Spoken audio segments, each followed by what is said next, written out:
नमस्कार दोस्तों, अपने आसपास के लोगों को देखें। क्या आपको लगता है वो ब्रह्मचर्य पालन करते होंगे? आप अपने कंपटीशन को बहुत ही आसानी के साथ हरा सकते हैं जब 50% लड़कों को ब्रह्मचर्य के बारे में पता ही नहीं है। कितने सारे लड़के आज भी अपनी आदतों को डिफेंड करने के लिए कहते हैं कि अश्लील चीजें देखने में कोई बुराई नहीं, मॉडरेशन में सब चलता है, हफ्ते में एक बार करने से कोई नुकसान नहीं होगा। अभी लड़कियों पे ध्यान नहीं देंगे तो क्या बुढ़ापे में देंगे? सोचो, इस मानसिकता वाले लोग हैं आपका कंपटीशन। क्या आपको अब भी लगता है कि आप भीड़ से आगे नहीं निकल सकते? क्या आपको अब भी लगता है कि आप टॉप 20% मर्दों में नहीं आ सकते? कितने ऐसे लड़के होंगे जिन्हें रात को नींद भी नहीं आती होगी जब तक वो अश्लील चीजें ना देख लें। वो सुबह लेट से उठते हैं, उनका पढ़ाई काम में बिल्कुल मन नहीं लगता, वो फास्ट फूड खाते रहते हैं। थोड़ा सा दौड़ने पर उन्हें थकान होने लगती है, चेहरे पर बुढ़ापे के लक्षण आने लगे हैं। कल क्या खाया था उसको भी याद करने में कई सेकंड चले जाते हैं, पर वो फिर भी कहते हैं कि ब्रह्मचर्य नाश करने से मुझे कोई नुकसान नहीं हुआ। दोस्तों, 3 साल पहले हमने एक किताब पढ़ा था विराइल पावर्स ऑफ सुपर मैनहुड नाम से।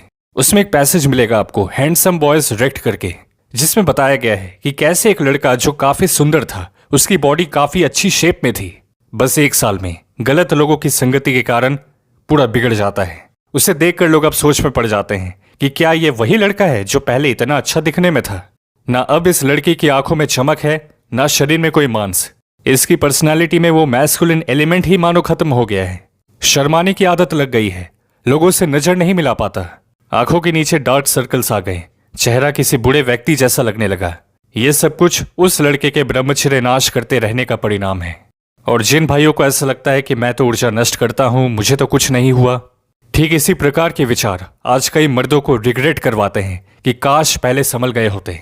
क्योंकि जैसे एक लड़का 30 साल का होता है, उसका टेस्टोस्टेरोन ऑन एन एवरेज हर साल 1% कम होने लगता है, और फिर उसने जितनी भी बचपन की गलतियां की थी, उसका बुरा असर बॉडी पे दिखने लग जाता है। अभी तो शरीर नया है, झेलने की कोशिश कर रहा है बुरी आदतों को, पर कुछ साल बाद एक ही बार में कई सारे न्यूट्रिएंट्स की भारी कमी हो जाती है शरीर में। फिर लोग कहते हैं कि सप्लीमेंट्स लेकर ठीक कर लेंगे, पर इसमें प्रॉब्लम यह है कि आपको बहुत पैसे खर्च करने होंगे, और दूसरा, आपने जैसे इसे लेना बंद किया, फिर से शरीर अपनी ताकत खो देगा। तो कुछ चीजें अपने अंदर से आनी चाहिए, किसी दूसरे के कहने पर नहीं कि ये गलत है, इसे मैं मॉडरेशन में भी नहीं करूंगा। दोस्तों, अब जो बताने वाला हूं इसे बिल्कुल ध्यान से सुनिएगा। आप मान लो डे 15 में हैं, ऊर्जा को बर्बाद नहीं करते, बस इससे ही खुश मत होना। डे नंबर 15 में ऐसा कौन सा काम किया जिससे अंदर से संतुष्टि मिली हो, ये सवाल करो अपने आप से। क्या सोते हुए ये फीलिंग आती है कि पूरी ताकत लगा दी, सब कुछ दे दिया काम में? अगर ऐसा है तब आप सही मायने में ब्रह्मचर्य कर रहे हैं। आपने हेल्दी प्रोडक्टिव चीजों से मजा ढूंढना सीख लिया। यह सबसे बड़े रूल में से एक है, क्योंकि अगर कोई लड़का अश्लीलता से मजा ढूंढना छोड़कर अब मोबाइल में गेम खेलकर या किसी लड़की से चैटिंग करने में मजा ढूंढ रहा है, तो वो ब्रह्मचर्य कर ही नहीं रहा। अब ऐसे भी कुछ भाई होंगे जो ब्रह्मचर्य की गाइड खरीद लेते हैं, पर 2-3 पेज पढ़कर उसे कोने में रख देते हैं, और उनको अंदर ही अंदर अच्छा फील होता है कि अब तो मैंने किताब भी खरीद ली है, मेरी जिंदगी बदल जाएगी। नहीं दोस्त, आपके एक्शंस, आपके कर्म ही आपकी जिंदगी बदलेंगे। तो मेक योर डेज काउंट। और आप सभी मित्रों से एक सवाल है कि आज के दिन आपने जितना भी काम किया, सच बताना अंदर से, क्या आपको लगता है कि आप और मेहनत कर सकते थे?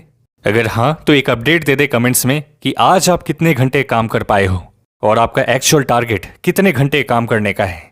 दोस्तों, हमने आपकी सुविधा के लिए एक बहुत ही इंपॉर्टेंट ब्रह्मचर्य वीडियो का लिंक डिस्क्रिप्शन में दिया है, उसे जरूर से चेक करें, आपको काफी कुछ सीखने को मिलेगा। इंस्टा और टेलीग्राम पर भी हमारे साथ जुड़े, उनकी डिटेल्स आपकी स्क्रीन पर हैं। इसी तरह हम साथ मिलकर ब्रह्मचर्य पालन करते रहेंगे। हम आपसे मिलते हैं अगली वीडियो में।